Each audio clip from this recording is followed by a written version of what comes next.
وصلوات الله وصلواته على نبينا المصطفى وأشهد أن لا إله إلا الله وحده لا شريك له وأشهد أن محمدا عبده ورسوله صلوات الله وسلامه عليه تسليما كثيرا أما بعد.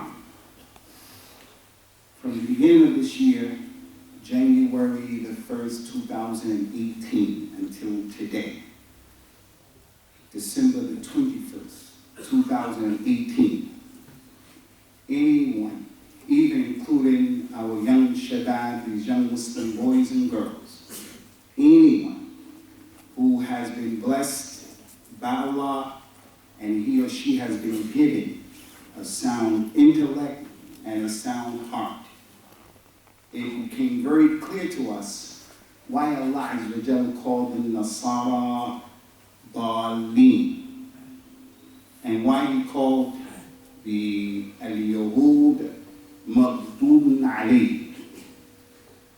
It's clear. But it becomes even more clearer during this time right now. These days that are considered to be the main holidays of the West in Europe. Why did Allah call them Dhalin? Also, this time helps a person who has been given sound intellect and a sound mind by Allah to notice and also to see the confusion and the ignorance and the backwardness of some Muslims even. Muslims who don't know and don't understand that it is not permissible for a Muslim to participate in any shape, form, or fashion voluntarily. If you're forced and you're compelled because of your job, that's a different story. That's a horse of another color. We're not talking about that. Voluntarily saying Merry Christmas and wishing people Merry Christmas. Or the Muslim who don't know, he doesn't know. Not permissible for you to go to church to sell a Christmas tree. The only people who can have these Christmas trees, some of our brothers who are married to women from Ahlul Kitab. Allah allowed you to be married to that lady, and he said in the Quran, La ikraha fid deen. No compulsion. You can't force her to become a Muslim. So if she wants to drink, khamr, eat pork, celebrate Christmas, that's her right. You are not being talked about right here. But even I, being married to a Christian lady, I'm not going to be happy with that because of the madlulat of all of that what she's doing. And it doesn't mean that your Christian wife, your Christian neighbor, my mother, my father, and relatives are Christian. Doesn't mean that they're all bad people. I'm talking about the confusion of what they call their deen. January 1st, 2018 until now, all we have to do is look how they behave, how they practice, look at what they do. Look at the Yahud. Not all of the Yahud believe what's going on in Palestine is acceptable. Not every Yahudi is a Zionist. There are some Jewish people who protest and they're against what's being done to the innocent people of Palestine.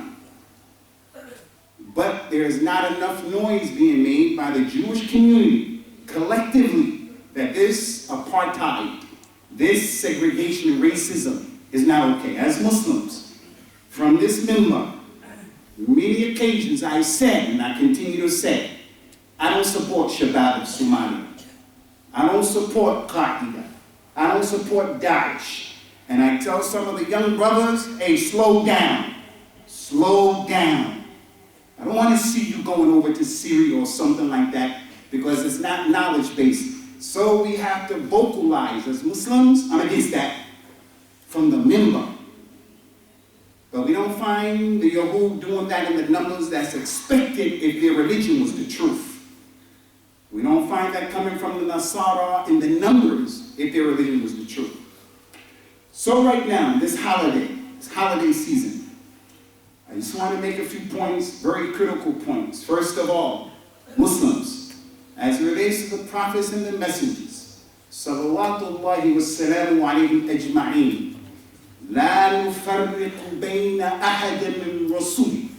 We love all of the prophets and the messengers. And Jesus and Moses are closer than us than they are to their own people, although those people claim that they follow them, think that they're closer. Ummah al-Islam, as it relates to the prophets and the messengers, especially you young kids, Allah said in the Quran about the prophets and the messengers, مَا كَانَ لِبَشَرٍ أَن يُؤْتِيَهُ اللَّهُ الْكِتَابَ وَالْحُكْمَ وَالنَّبُوَّةَ ثُمَّ يَقُولُ لِلنَّاسِ كُونُوا عِبَادًا لِي مِن دُونِ اللَّهِ. It's not possible.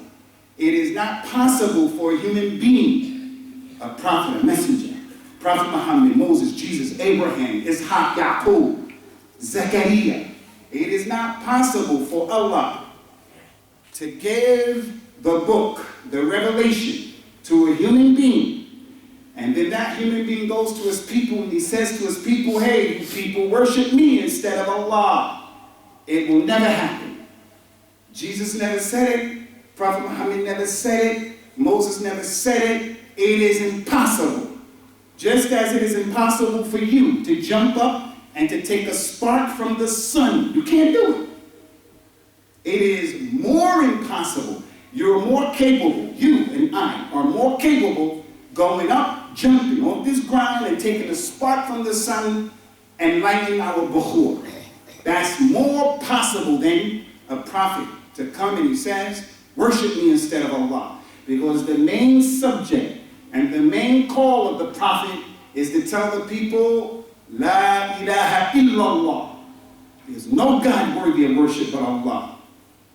And that prophet and the messenger is the messenger of Allah. So therefore, in the Quran, Allah told us the details of the da'wah and the life of Isa ibn Maryam.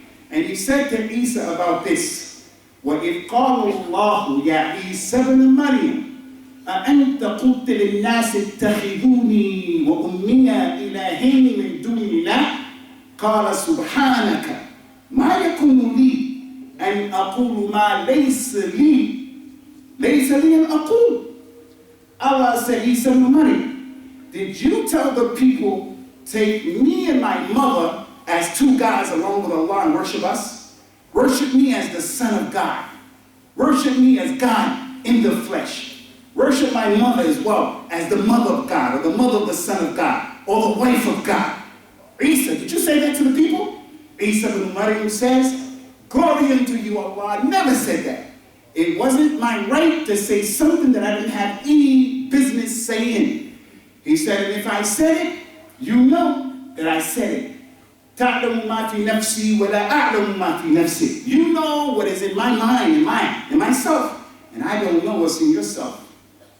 So Isa ibn Maryam تَبَرَّأَ مِنْ هَذَا الْكَذِبِ وَهَذَا الْإِفْتِرَاءِ. Isa, he did what's wajib upon every Muslim. He freed himself from that lie. I free myself from the Shabab of Somalia. I free myself of terrorists with the meaning of terrorism, killing and blowing up innocent people. Not the terrorism where a person is defending himself. I free myself of any and everything that goes against the deen. That's your job, that's my job. That's our responsibility. So Isa freed himself. It's the responsibility of every Muslim to free himself from kufr, shirk. So that's one of the reasons why we don't say Merry Christmas. That's one of the reasons why we don't get a halal turkey to eat a turkey dinner on Christmas, unless your wife is a Christian. We have a sister in our masjid who came to meet me today from Libya. Radiyallahu an ahli Libya. She's the only Muslim in Liverpool that I met this year as it relates to her trying to free herself and her family from kufr and shirk. She went to the school, told the school, I don't want my child going to the mass or the celebration in the church that they're going to have these days. I want to take them out. The school told her, no, you can't. Why not? That's my right. The school told this sister, hey, the masjid said it's permissible for your kids to do this. So she came after going to her local councilman. She came to the masjid today to meet me, to get a letter saying, she's right. I want to say what the school said, one or two things happened. And this is one of the reasons why I'm saying this so to be recorded for all of the world to know.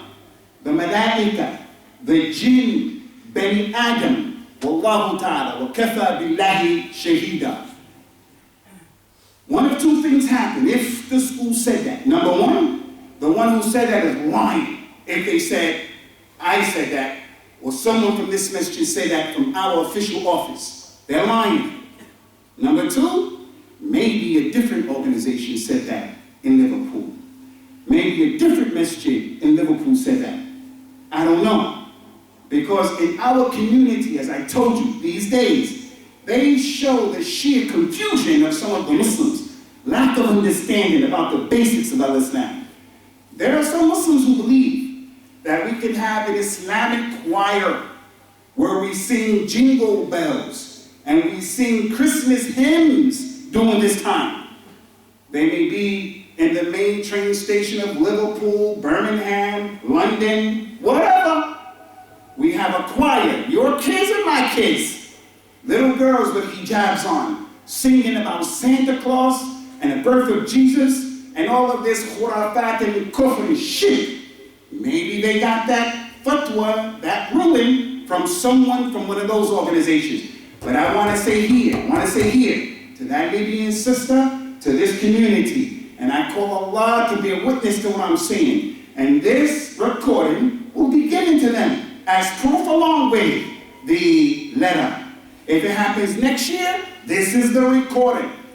It's not permissible for a Muslim man or a Muslim woman, a Muslim child. Not permissible for you to not step forward and try to stop this thing from happening.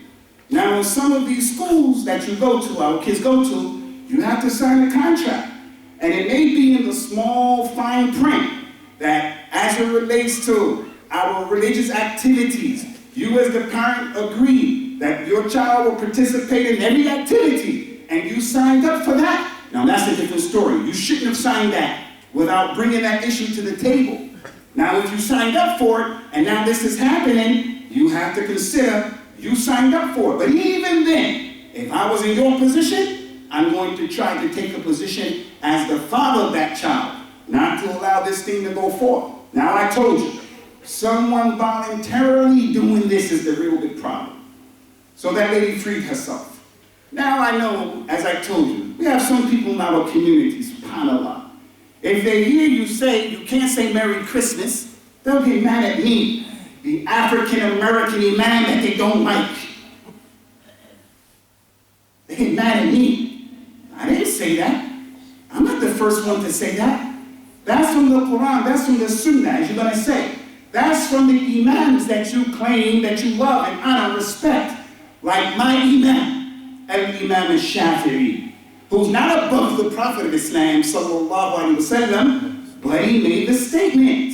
He made the statement that it is ijma of the ulama of Islam, that it is not permissible for the Muslim to say to the non-Muslims at the times of their ayat, their celebrations, Merry Christmas, Happy Easter, Happy Birthday. He said it's not permissible. Ijma. That's what my imam said. Al-Imam al-Shafi'i, as Imam al-Nawawi brought in the book al-Majmu'.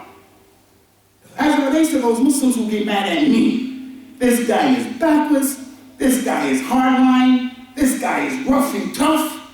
I believe the ayat of the Quran applies to them that Allah said in it, فَتَرَى الَّذِينَ فِي قُلُوبِهِمْ مَرَضٌ يُسَارِعُونَ إِلَيْهِ يُسَارِعُونَ فِيهِمْ يَقُولُونَ نَخْشَى أَن تُصِيبَنَا دَائِرَةٌ. You will see those people who have a disease in their heart rushing to associate themselves with the non-Muslims, to be with the non-Muslims, to be accepted by the non-Muslims. And they say, we're afraid. The reason why we're doing this, we're afraid that something may happen to us. I'm not a second-class citizen. I'm not here to apologize to anybody that I'm a Muslim.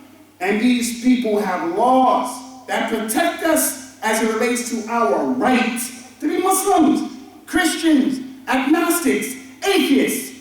It's the Muslim who is always afraid It's the Muslim who's always on the defensive, always apologetic, always acquiescent. Yeah, that guy is rough, that guy is tough. Why can't I say Merry Christmas? I don't believe it, I'm just being nice. What? Don't you know, with the hip-hop culture right now, our children, as they grow up, they want to wear jewelry. Some of our children wear crosses. Crosses. He says, I don't believe in this cross. I'm just cool. I want to be like everybody else. The Muslim has to understand, I can't wear this cross. It's a sign of kufr. It's a sign of shirk, disbelief. The Prophet called the cross a sanam of al-jahiliyyah. He called it an idol, like the idols that the Sikhs and the Buddhists and the non-Muslims of Quraysh had. Our children are now wearing crosses. Our children now are walking with pit bulls, showing that he's a man. But I'm Shadid. I'm the one who's rough and tough. This one who wants to have a choir and sing Santa Claus and Rudolph the Red-Nosed Reindeer and the Christmas tree and all that nonsense, he's open-minded. He has muruna. He's hating, laden. He's easy? No. You're on something that I would describe as being dalal. My mother and my father are kuffar, from the non-Muslims. And I love them. And I love all my people. And my African-American people in America, those are my people that I go there every year, trying to get all of them down with Allah. Because I don't want to see them go into the hellfire. I'm not going to treat those people and say, kuffar, I don't like you, get out of here. That's not my deed. But in the religion of Islam, the Sirat al-Mustaqim is clear.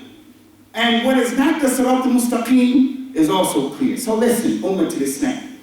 As it relates to the impermissibility of saying Merry Christmas and so forth and so on, Allah said in the Quran, when He described and He praised those people who are the Ibad al-Rahman, He praised the people who are those people who truly worship Him. Not the lip professor, the guy who his mother and his father gave him Islam, but if Islam came to him out his head, he doesn't even know that's Islam. He doesn't really know Islam. Islam to him is being an Arab.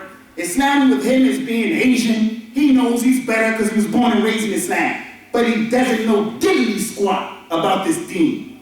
Allah said in that Quran, in describing those people who are the virtuous people who are the Ibad al-Rahman, وَالَّذِينَ لَا يَشْهَدُونَ الزُّورَ وَإِذَا مَرُّوا بِاللَّغْوِ مَرُّوا كِرَامًا.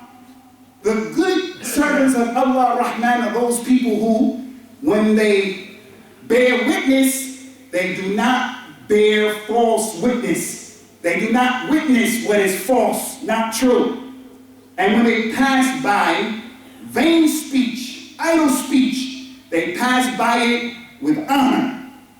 They see vain speech, they pass it by with honor. They don't sit with people to partake in vain speech, talking bad about people and whatever it is. Not to mention, they don't sit talking about shirk and kufr.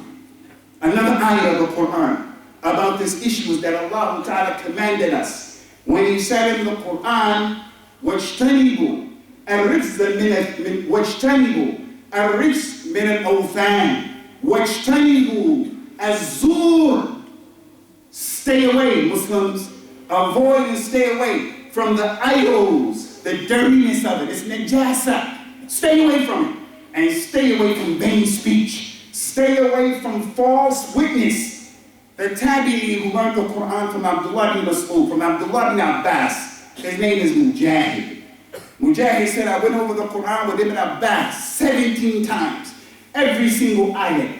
At the end of the ayat, Ibn Abbas will say, this ayat means this, and this one means that. And for that reason, Al-Imam al-Bukhari relies on Mujahid's tafsir more than anyone else. Mujahid said, Qawl zur, shahadat zur, bearing false witness. In this ayat, what does it mean? It means participating in the ayat of the mushrikeen. It means, it means not participating. If the non-Muslims have some kind of celebration, if the Muslim were to sit and participate and help them sell the tree, build the tree, provide for them, help, whatever, he said, this is what this ayat is talking about. They said, where did you get that, Mujahid? He said, I got it from none other than Abdullah ibn Abbas. May Allah be pleased with him. Look what happened with our Nabi and our Rasul we claim we love. Sallallahu Alaihi Wasallam. I believe we do. He was reclining in the masjid, leaning over like this in the masjid. He wanted to teach the people.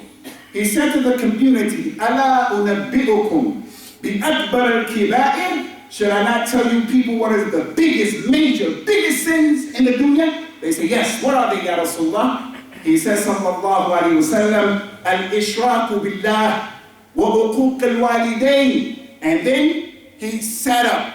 Kana muttaki'an thumma jalasa. He was like this, and then he sat up. And then he said the third one, ala wa qawlu zur. Ala wa qawlu zur. Ala wa qawlu zur. Allah wa qawlu zur, Allah wa qawlu, and he kept saying to the companions, say, Ya laytum sakata. We wish he would stop saying that so that he can have mercy on himself. He's saying it too much that it may be bothering him. It's taking his energy, and he keeps saying it and saying it. Why was he saying it over and over again? Why did he sit up? He wanted the people to know this qawlu zur and shahadat zur. It's not a small thing. It's not a small thing. What is the qawl zur? What is the shahadat zur? It's kufr, it's shirk. A person says, Allah has a son. A person said, there is no God. A person who said, Prophet Muhammad is Allah reincarnated. Even Abi Talib, Allah reincarnated. Like the Druze say, and the Arabiyun say. It's not permissible in the deen of Allah. It's not permissible. Listen to what my Imam said. Al-Imam al-Shafi'i. The people from Somalia and the people from the Yemen, I think we could say they're the largest two groups of people in this masjid. This masjid was begun by people from those two places. So let's say that they're the majority. I'm with them on the Shafi'i madhab. Al-Imam al-Shafi'i is my Imam. Wallahi. They said to him, Amen, Ya Imam, what do you have to say about this particular mas'ala, this issue? And Imam al-Shafi'i gave his opinion. And he said, قَضَى رَسُولُ اللَّهِ صَلَّى اللَّهُ عَلَيْهِ وَسَلَّمْ فِيهَا بِكَذَا وَكَذَا. The Prophet said about this issue, sallallahu alayhi wa sallam, this and this. And he gave him the proof. The man said to Imam al-Shafi'i, after asking him and hearing the dalil, why is halal wa haram? The man said, وَأَنْتَ قَائِلُ إِيش. And what do you have to say? He became angry.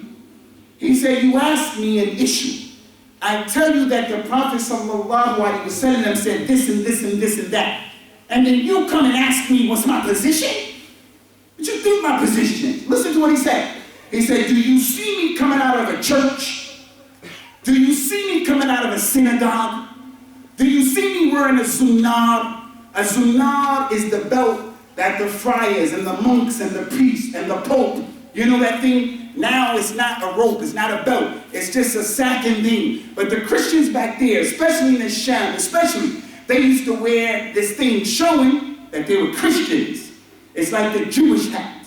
It's like the Imam saying, do you see me wearing one of those Hanukkahs on my head?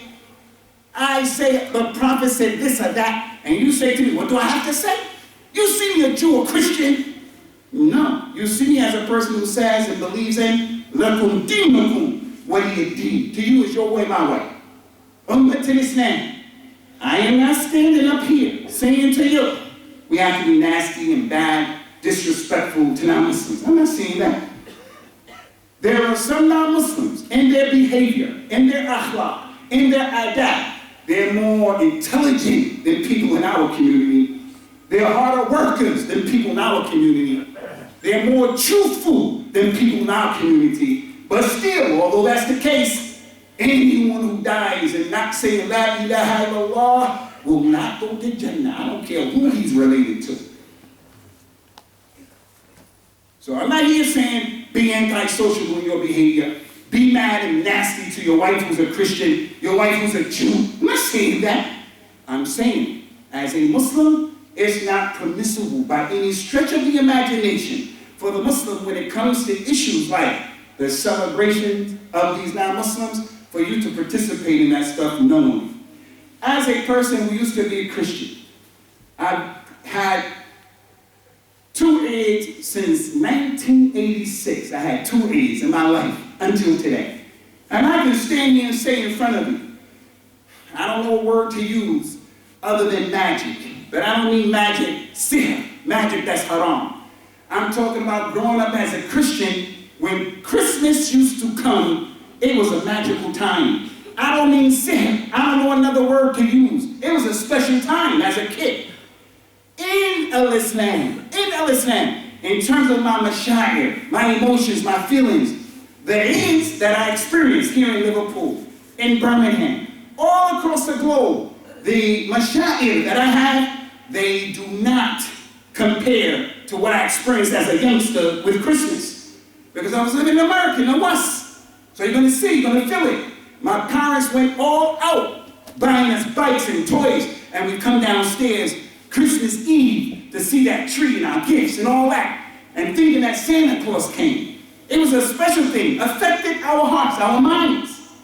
In Islam, I don't feel like that on the day of the Eid. No, I don't feel like that. After the Eid, I want to go and go to sleep. I'm tired after Ramadan. I'm sick after Hajj. The point is, I am a person who used to be a Christian. I'm not standing here saying to you, now I'm on the other team, so I'm like, no, I'm saying it's something that's not permissible for the Muslim. What the Muslim has to do is, he has to take his religion and practice the ayat and the celebrations of his religion and make those celebrations in the minds and the hearts of our children something that they'll remember, like you find in the Muslim world. Eid in Sudan was amazing. Eid in Medina and Mecca was amazing. Eid in Egypt was amazing. Eid in the Muslim countries I've been in Africa was amazing. But here, nah, I don't feel that thing that I felt during Christmas time. So my point here, woman to Islam, stay balanced. We have a book that Allah described that book, and He said about that book, Yahdi ila al-haq wa ila tariqin mustaqim. That book guides to the truth and to the right way, the proper way.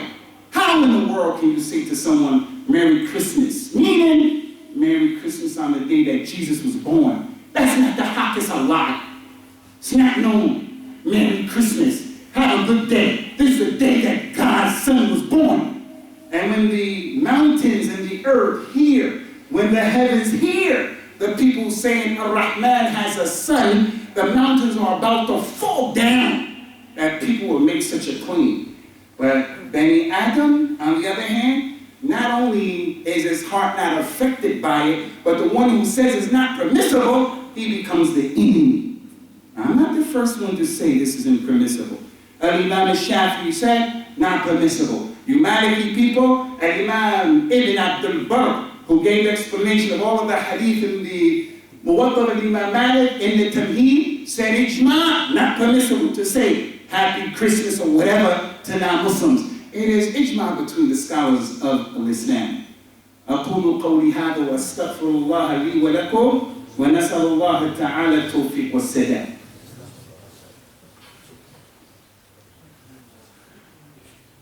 Alhamdulillah wassalatu wassalamu ala rasulillah. For you young guys who are here, you young sisters who made it to this masjid today, my dua to Allah at the end of this khutbah is that He protects your Islam. My dua for you young people is that you understand what the Prophet said, Al-Islam ya'la wa la yu'la alayhi.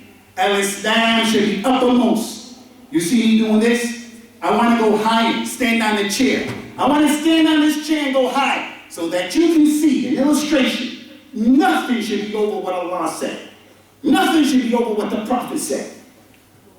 No Christianity, kufr, shirk, what my father and my mother said shouldn't go over what Allah said. What your friends said shouldn't go over what Allah said. And I make dua for your parents, that Allah guide our parents on the right path of Siratul Mustaqim, the understanding of the Tawheed and the real religion. May Allah save us from the ghulu of the ghulat, whoever they happen to be. Those people who are aqlaniyun, liberals, may Allah save us from this scourge. Liberalism is a big mushkila, being so free. Islam makes you a free thinker, meaning you are encouraged to use your mind, but not free thinking to the point where you go outside of the Quran and the Sunnah. A woman can come in here and give the khutbah because your position is live and let live. Democracy, equality. You're going too far. May Allah Azza wa Jalla have mercy upon all of us. Atam as-salat yarhamakumullah.